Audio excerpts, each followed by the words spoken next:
नमस्कार भाई और बहनों, प्रभु यीशु मसीह के नाम में आपका स्वागत है। आइए हम इस सुंदर सुबह में परमेश्वर के वचन पर मनन करें हमारी प्रतिदिन की रोटी की किताब से। आज का मनन विषय है हमें स्वर्ग से सुनना। वचन 1 राजा अध्याय 8 पद 45।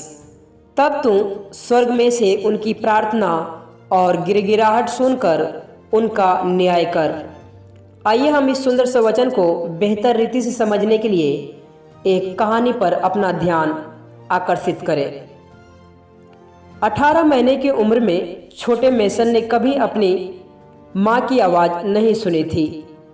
तब डॉक्टरों ने उसे पहले सुनने का यंत्र फिट किया और उसकी माँ लॉरेन ने उससे पूछा, क्या तुम मुझे सुन सकते हो? बच्चे की आंखें चमक उठी। कैसे हो बच्चे? लॉरेन आगे बोली। मुस्कुराते हुए मेसन ने अपनी माँ को कोमल स्वर में जवाब दिया। आंसुओं में लॉरेन को पता था कि उसने एक चमत्कार देखा है। एक निरुद्देश्य घरेलू आक्रमण के दौरान बंदूकधारियों द्वारा उसे 3 बार गोली मारने के बाद उसने समय से पहले मेसन को जन्म दिया। सिर्फ आधा किलो वजन मेसन ने गहन चिकित्सा इकाई आईसीयू में 158 दिन बिताए और उसके जीवित रहने की उम्मीद नहीं थी।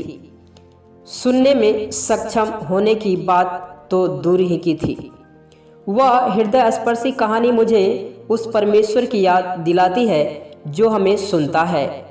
राजा सुलेमान ने परमेश्वर के सुनने के लिए जोश से प्रार्थना की, विशेष रूप से संकट के दौरान।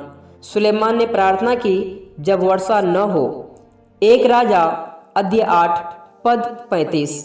अकाल या मरी, विपत्ति या रोग पद 37, युद्ध पद 44 और यहाँ तक कि पाप के दौरान स्वर्ग से उनकी प्रार्थना और गिड़गिड़ाहट सुनकर उनका न्याय कर पद 45।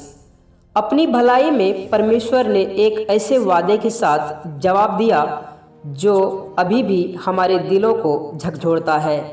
यदि मेरी प्रजा के लोग जो मेरे कहलाते हैं दीन होकर प्रार्थना करें और मेरे दर्शन के खोजी होकर अपनी बुरी चाल से फिरे तो मैं स्वर्ग में से सुनूंगा और मैं उनका पाप क्षमा करूंगा और उनके देश को चंगा करूंगा। 2 इतिहास अध्याय 7 पद 14। स्वर्ग बहुत दूर लग सकता है तो भी यीशु उनके साथ है जो उस पर विश्वास करते हैं। परमेश्वर हमारी प्रार्थनाओं को सुनता है और वह उनका उत्तर देता है। आइए हम इस सुंदर से वचन और इस सुंदर सी कहानी पर कुछ क्षण विचार करें। आज आप किस परेशान करने वाली स्थिति के बारे में प्रार्थना कर सकते हैं, यह विश्वास करते हुए कि परमेश्वर आपको स्वर्ग से सुन रहा है। आप परमेश्वर की ओर से किस सहायता के लिए उसका धन्यवाद कर सकते हैं, क्योंकि वह आपकी विनती सुनता है। आइए हम इन सब बातों के लिए प्रार्थना करें। स्वर्गीय पिता, मेरे सबसे कठिन संघर्षों और परेशानियों के दौरान मेरी विनम्र पुकार सुनने के लिए मैं आपको धन्यवाद देता हूँ। आमीन।